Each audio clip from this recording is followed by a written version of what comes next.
y'all, welcome back to my channel. I think it's me. Anyways, it's me, Rebel. And as always, I gotta give my disclaimer out so I don't make any of y'all mad. I tend to cuss like a sailor. I could also talk like a pervert. If you ain't into that, there's a damn fly. Exit stage left. You ain't gonna hurt my feelings none, because I know I ain't everybody's cup of tea. One fly in the entire house decides to come and invade when I'm trying to do a video. Anyways, you are asking, what the hell is this? Well, I decided, let's have a pamper night. Let's pamper myself and, get my face all, nice and stuff, and do all, the lotion it up and relaxation. And what was the first thing I think of when I was doing this? Not relaxing. No. Let's turn the camera on. So that's what I did. And, so what I decided to do, because I've been asked about this, and it seems like y'all are very interesting in my life. Y'all love the story times, which is awesome. I love to tell stories. Well, truthful stories. There we go. I do like to tell them, even though our lives are pretty boring. But the what? Oh, did I get him? Oh, crap. No. Okay. Anyways. Rebel the flycatcher. Okay. Like I said, our lives are pretty boring, but we were asked. It's really gonna get on my nerves. I might have to end this video just to get rid of his ass. Okay, no, just don't pay attention to the fly. Focus. Okay. I will apologize for some of y'all that doesn't know our life. I have two autistic kids, and one is back behind me. He's usually always with me, always making noise. So if you hear this going on in the background, that's just Brayden. He'll either be singing, he'll be making weird noises, or YouTube will be blaring on his tablet. So just a fair warning. I will try to talk louder so you don't hear him. But like I said, y'all have been really liking my story time. So, and I was asked, I believe by Candy, one of my faithful subscribers, how me and Billy met. How we get together and everything. So, I will warn you, if you want to pamper along with me, get your stuff out, put your face mask on, use your clay mask, whatever. Get you some sweet tea, get you a snack, because it's going to be a long video. I can already warn you about that one. And I just want to tell you off the bat really quick what I'm using. I'm using the Dead Sea wash off mask. I got these from Dollar Tree, Shop Miss A. There we go. From Shop Miss A. It's been over a year ago, so they may not even have these anymore. I actually got these when they were on the 25% off sale last year. So, and I'm about out of this one too. And I do like this one. This has that Dead Sea algae and sea salt, something else in it. But these are not the kind that sticks to you. You have to peel off and take off all your facial hair with it. These are just the wash off kind. These are like my favorite kind. I prefer these over the sheep mask. There we go. Try to think. Yeah, I don't really care for the sheep mask, but I do like these type of mask here. And I am really quick going to exfoliate my lips, because my lips have been super dry, and they got all the little nice little freaking skin that's just, you know what I mean. So I love using this e.l.f. exfoliating, which I'm about out of. I didn't realize, so I need to get me a new one. But I really like this one. This is like my favorite lip scrub. Besides a toothbrush, if you didn't know, a soft bristle toothbrush works very well to exfoliate as well. So I'm just going to do this really quick. And I also like leaving this one on my lips, because it has a nice moisturizing effect to it. So I'll leave it on my lips for a while and then wipe it off.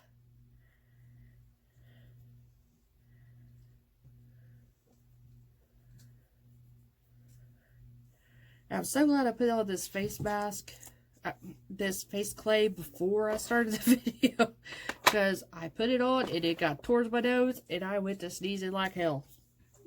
So thank God I did that off cam. So you didn't have to put up with me sneezing. And I probably will still snort through this video. So I apologize. If you want to play a drinking game, get you some whiskey and a shot glass. And every time I snort, take a drink. You'll be buzzed in 5 minutes. So let's get on with the story, okay? I'll start off with, I've told a little bit about the first time I actually seen Billy was in my vow renewal. If you've watched that video, I wrote a little vow thing to Billy, a little story vow kind of thing, and I tell a little bit about that first encounter that we had.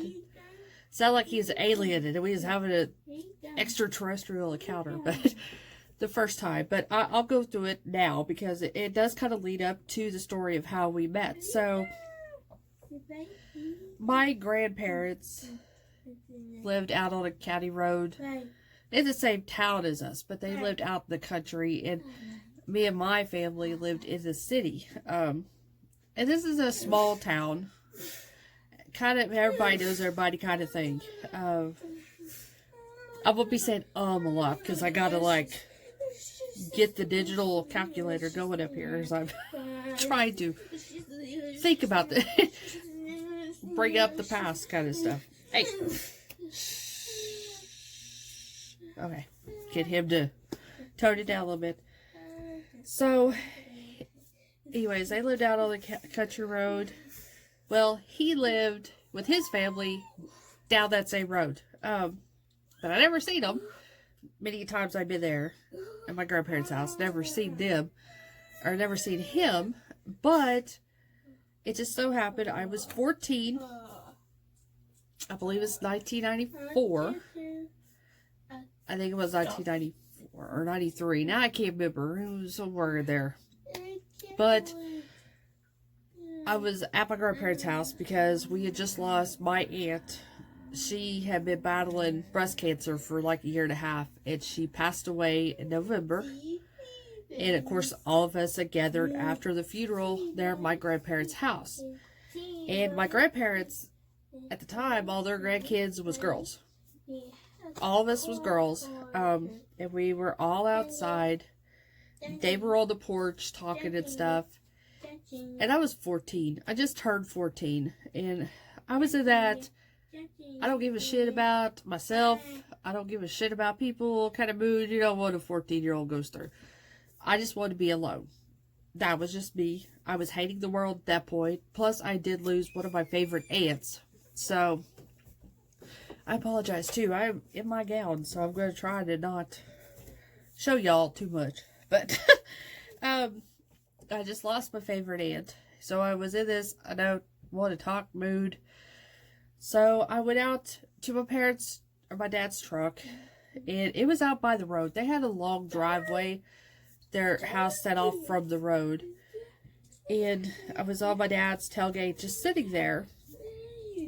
And this guy comes by on a four-wheeler. And it was a blonde guy. And of course, he goes by. He turns around at the end of the road and comes back up. Well, then he starts showing off on his four-wheeler. Like doing wheelies and shit. And I'm watching him. And in my head, I'm thinking, I hope your stupid ass falls off that thing. I was wanting to see him bust his ass, basically what I was wanting. Well, he did that, then he took back off. So once again, I go back in my thoughts, and I can hear that four-wheeler coming again. I'm like, oh God, here he comes again.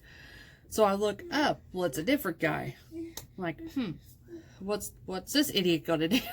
So this dark-haired guy comes driving by, and he goes down the end of the road, and he turns around. And he starts coming back up. Well, he ain't showing off like an idiot. He's just driving. Well, he's looking towards my way. And, of course, I'm looking at him. And I'll admit, he got my heart thumping a little bit. He was cute. A cute guy. And at the time, I felt like a bridge troll, to be quite honest. At 14, around that age, you know, all your friends are starting to get boyfriends, and you know that stuff starts to happening, and I wasn't getting none of that. I wasn't getting boyfriends. I wasn't getting the guys coming on to me because I was a fat troll. At least that's the way I felt, because I'm not joking. I, at the time, in that school, was the only fat chick there was. I was the only big girl in that school. And the guys didn't want that. So, like I said, I just, low self-esteem. I didn't feel like, nobody's looking at me kind of thing. So I noticed he's looking, but my cousins were kind of directly behind me on the porch. I'm just assuming, oh, he's looking back there. But there's that little space in the back of your heart that's going, please, look at me, notice me, but my mind was going, you dumbass, he ain't looking at you, he's looking at those girls because they're hot. You're not, kind of thing. And he goes on by. So, once again, I hear that four-wheeler coming again, and I'm going, oh, please let it be him, please let it be him. And no, it's the blonde idiot. So, he four-wheeling, and he's flipping, doing all that shit, showing off, and goes back down. And then I hear it again, and here's this dark-haired boy, or guy again. So, he does the same thing, goes, turns around, and at the time, when he was turning around, coming back up, I didn't realize my father was walking up the side of the truck and coming up beside me. And I remember this, and I can still see him, see his face as he's going by. He's looking, and it felt like he was looking at me. But then after I realized my father was there, I'm like, oh, he's probably looking at my father, something. Well, he passes by, and he's still looking back towards us. And then before I knew it, he just damn near took out my grandparents' neighbor's mailbox. I mean, he was inches away from taking out that damn mailbox. And he cuts it back on the road real quick and goes all down. I never see him again. And my dad, when this happens, there he is, and I can hear him laughing. I turn around, and he's like right there beside me. And he's just like me. I am just like he was. We're smart asses, and yeah, I'm a reincarnation of my dad.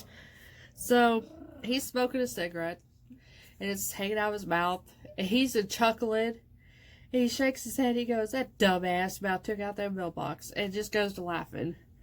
Well, it was a year later, well, not really a year later, it was that next summer. Our town had, one of the little summer festivals. Most towns, I'm sure a town or your town had like a summer festival. Ours had Heyday, which was our annual summer festival of the town. Had, games, carnival rides, bands, stuff like that going on. The Heyday Queen and a parade. And so I was in the band, and we got done with the parade that day, or that morning, and we went home, and me and my best friend lived in town. So after we got back home and everything changed, we walked back up to town because we were only a few blocks away from where everything was going on. Walked up there, and I happened to notice him again, and I thought it was him, but I wasn't too for sure because this time I was seeing him up a little bit closer. But it looked like the same build, the same dark hair and everything.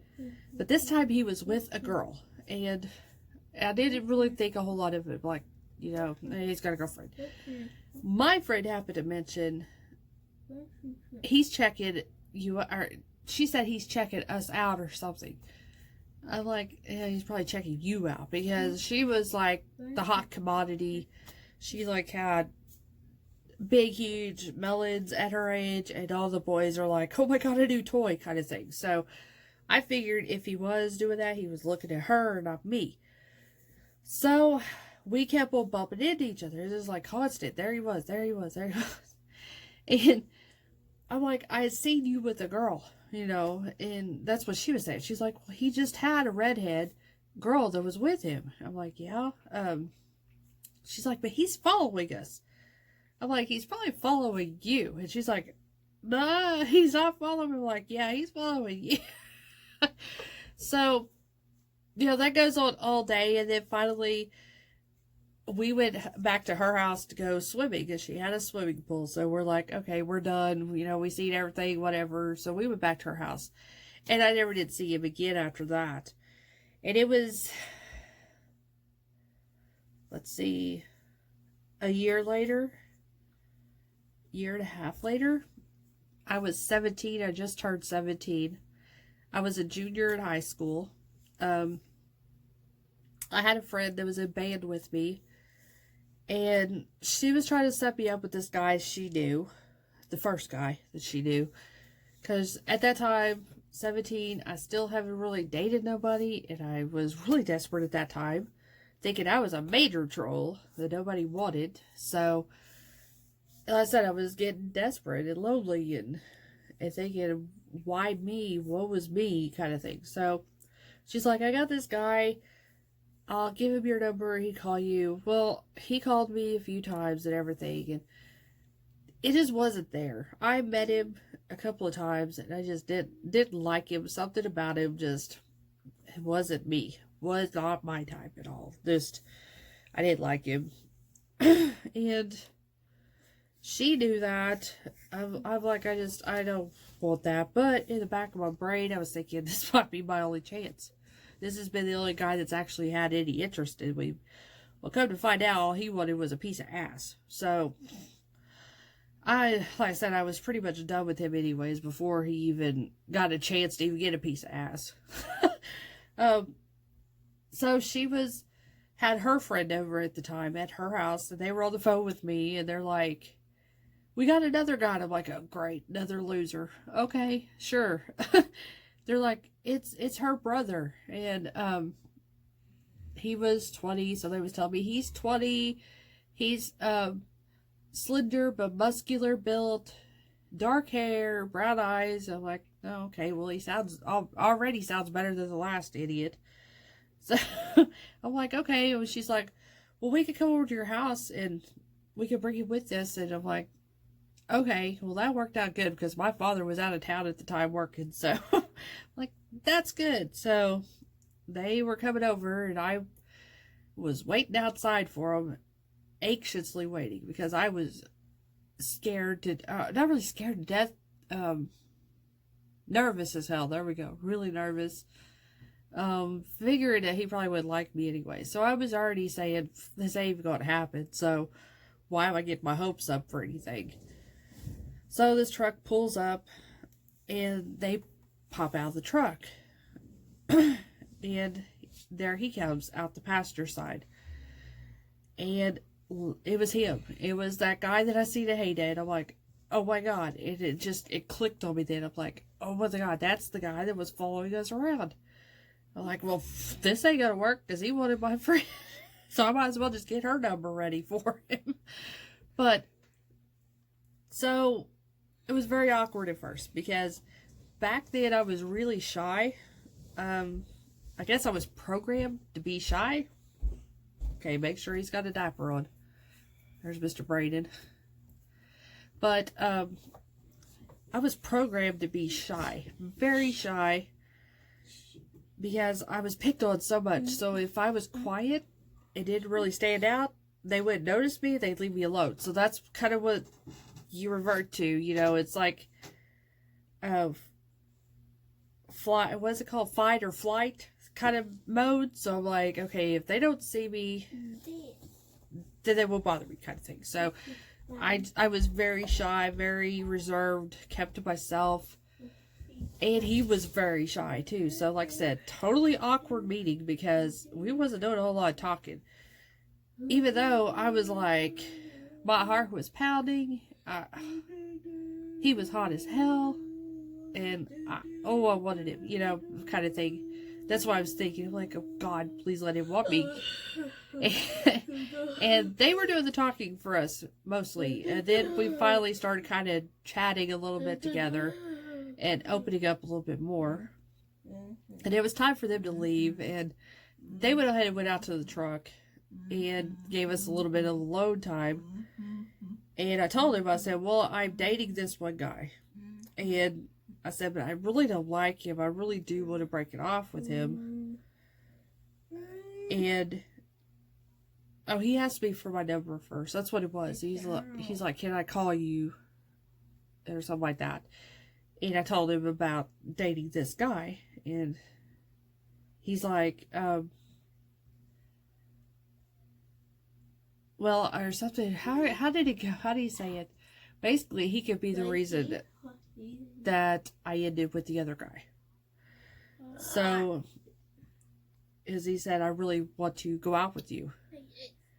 And, at that moment, your heart just drops. And not because it's a bad thing, but, it just drops because it's like, oh my God, kind of thing. And that's where it all began. Matter of fact, he went home that evening and called me. And we talked on the phone until, I think, midnight. It might have been later. We talked on the phone. He actually talked. And, well, kind of talking. He played songs over the phone for me. He had a huge, like I said, he's a drummer. He was a drummer before I met him. So he had a huge collection of country. Back then it was tapes. CDs were just kind of coming popular. So he had a lot of tapes. So he would play me love songs over the phone on the tapes. And so he was doing that, I think, that night, playing songs for me. And I don't know if it was so much love songs, just regular, songs that he liked, kind of thing. But I mean, this is the way I am. I believe in fate. I believe that there is a God. There is a higher power, great spirit that leads us, protects us, helps us along the way. And I do believe that fate and God brought me and him together, because I was kind of a dark time in my life at that point. Like I said, everybody around me was dating, with somebody, or just the normal teenage stuff, I guess. And I wasn't getting that. And I was in such a dark place. I didn't give a shit whether I lived or died. As a matter of fact, I did try to take my life at one point.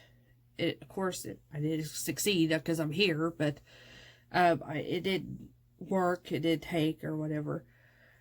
So, finally just broke down, and I just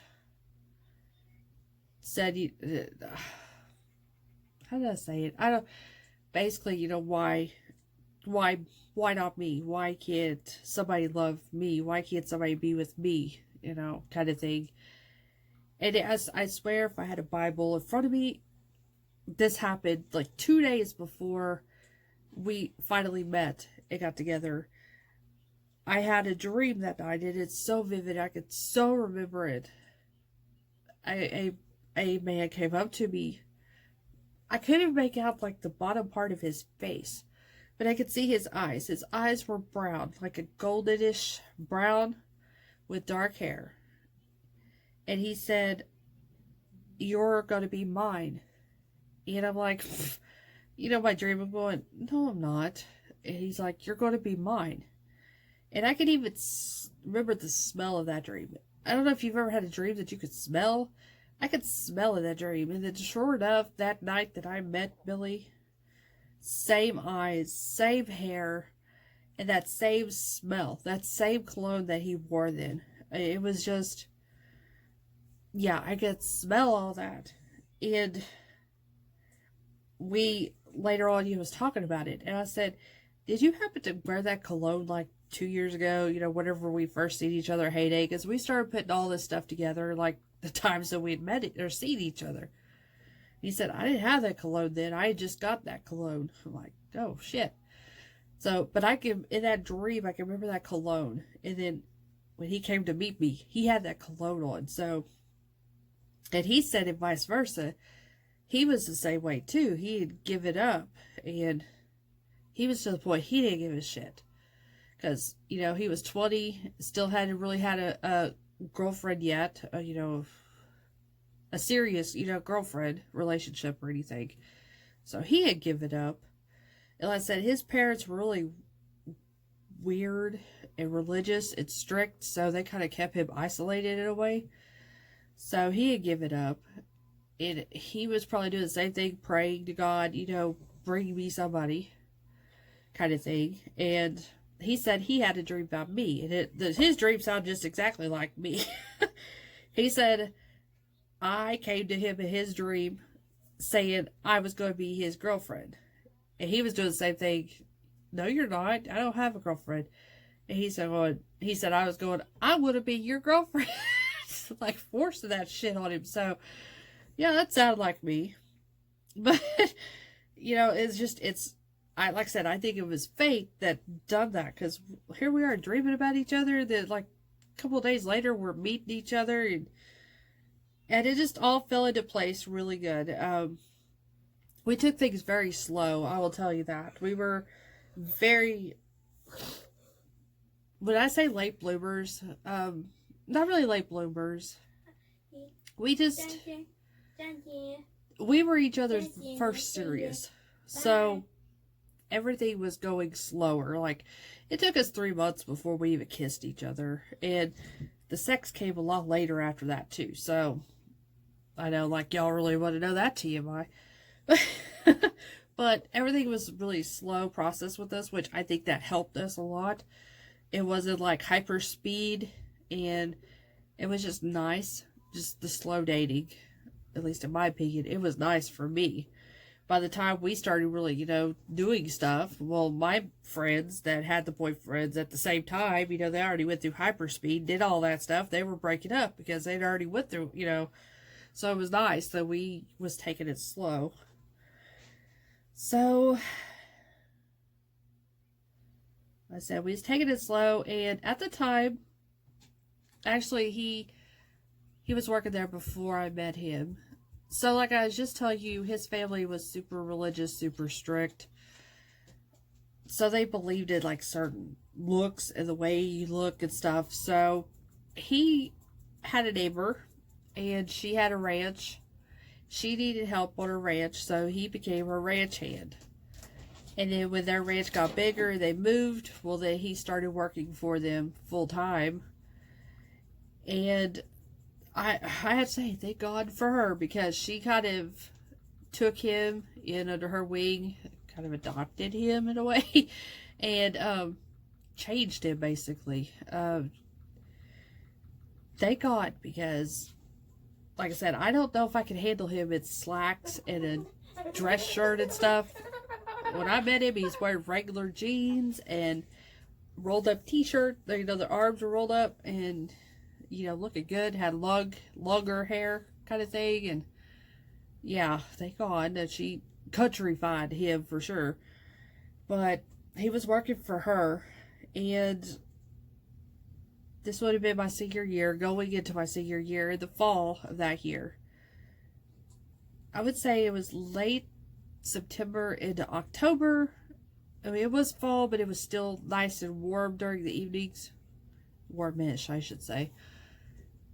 Anyways, I think he had his blue truck by then. An old blue 78 Chevy truck. We did our normal thing.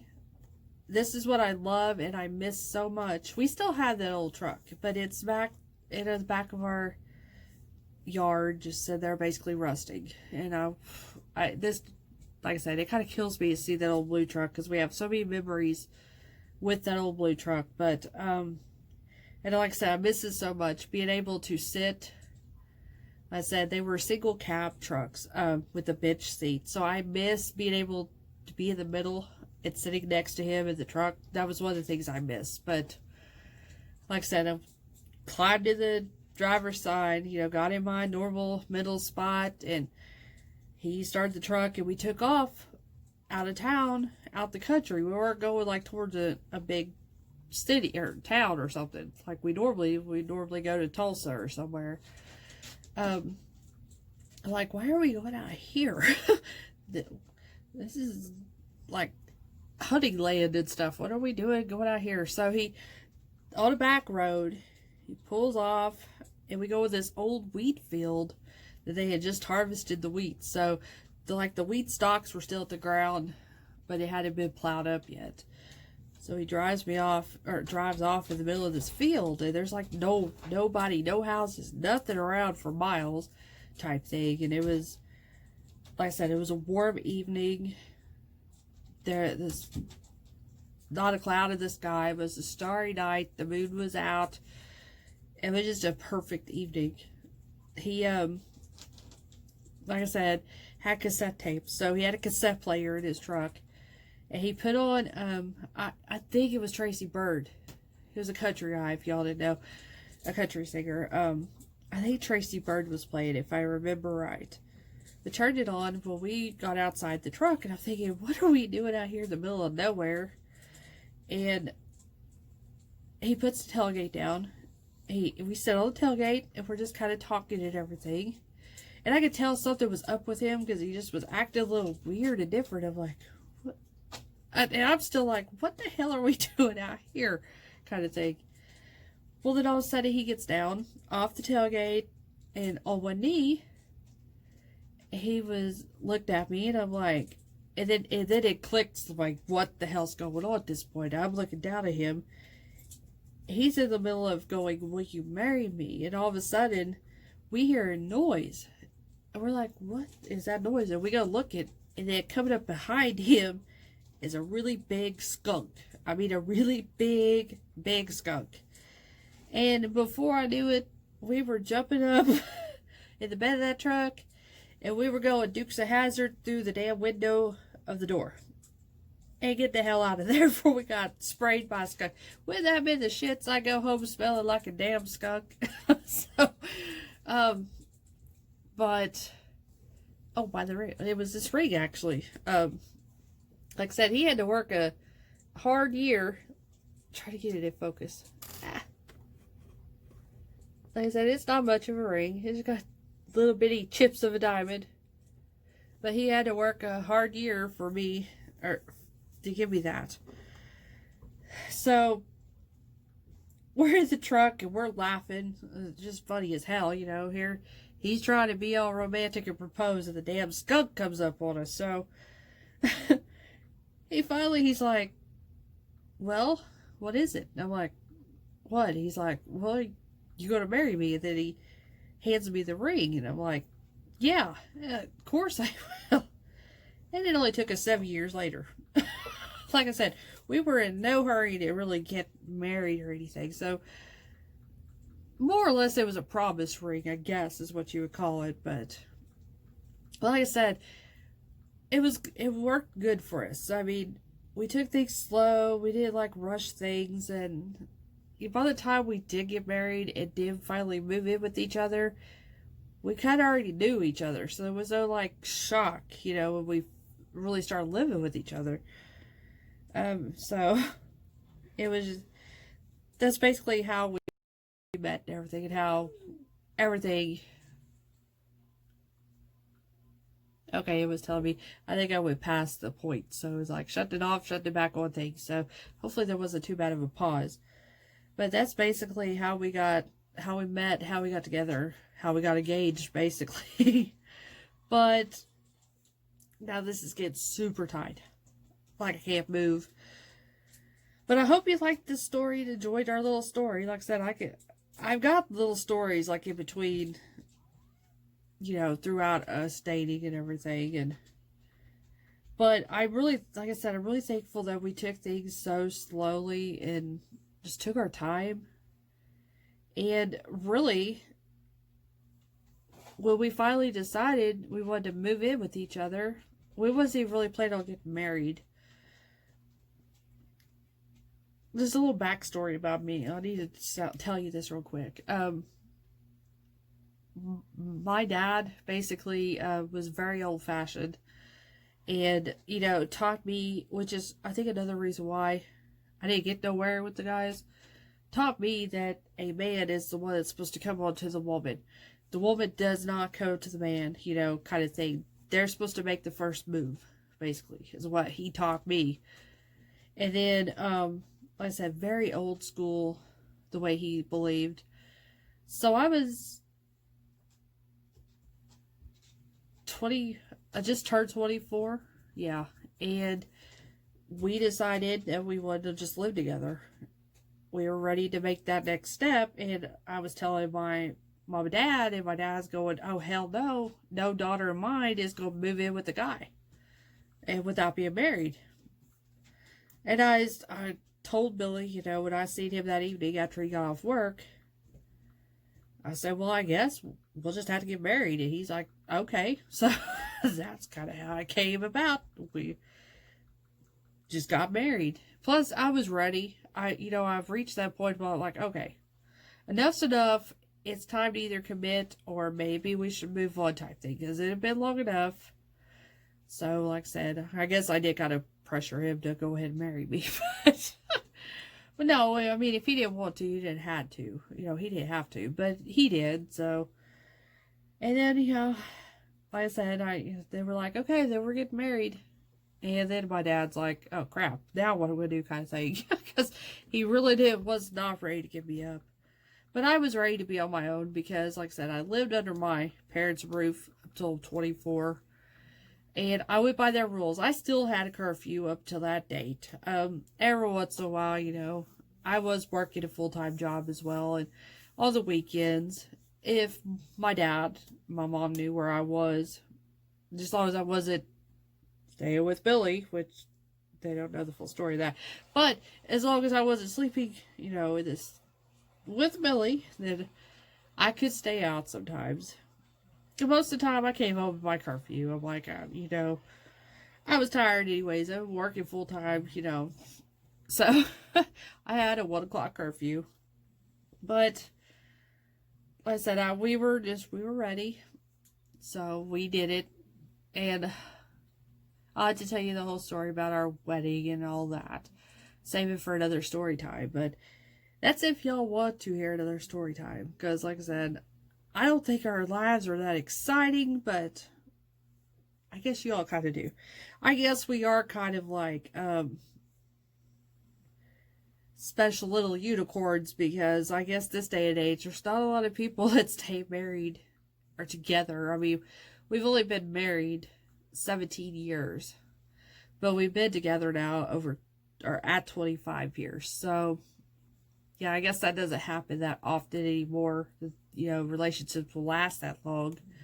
And not to say that ours has been easy. It hasn't been easy by no means. We've had a lot of ups and downs, and right now we're on a definite up. Thanks to my cancer. Well, the cancer I had. I'm in remission at this point, but that really, brought us together or woke us back up and stuff. So, but yeah, I guess we are kind of like little unicorns. That this just don't happen. Most high school sweethearts they don't last, but we have, and I'm sure we probably will, unless one of us really screws up. But I don't see that happening from either one of us. So, but anyways, I hope you enjoyed this story time and this spa session that we had. I'm ready to get this stuff off of my face. Because it has been on my face for a while. And I've been sitting here wondering, why is my lips all crunchy and stuff? I forgot about that stuff.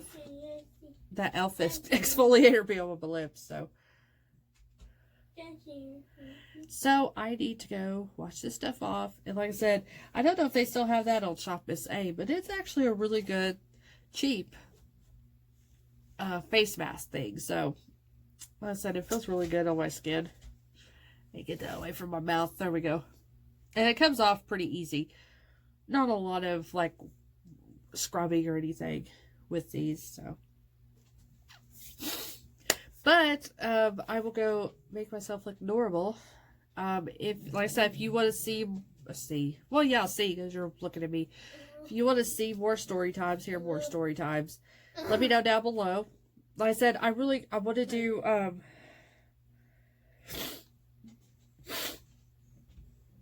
as I was going to start sneezing, I didn't want y'all had to watch this horrible face I make when I sneeze. But, I did kind of want to do one about my boys, because I know there's been some interest in them because they are autistic and everything. And, I want to do one about my bad health. Well, I'm not really bad health, but I'm not in the best health. And talking about my cancer and everything. I have been wanting to do that too. So, if you want to know more, excuse me, I'll go off camera. So, I think I got some of that in my nose. So it's like tickling my nose. But yeah, if there's any other, like you have other ideals about things you want to know about our lives, just let me know. Like I said, we've got tons of stories. I've got tons of stories I can tell. He won't tell too many because he's really shy and I'm all outgoing and stuff. So it'll be me telling the stories. But anyways, hope you liked this story. If you did, do that number. Let me know that you did like it. And like I said, give me more ideals because I'm out of ideals. So give me more ideals. I love to take y'all's ideals and run with them. So let me know. This thing is way too long now, so we're going to end it here. Anyways, thanks for watching me. Thanks for subscribing. And let's see if I can get him to say it. Bye. Bye. See ya. See you. See you later. See you later. See you later, alligator. Just say it again. Anyways, love y'all. Bye.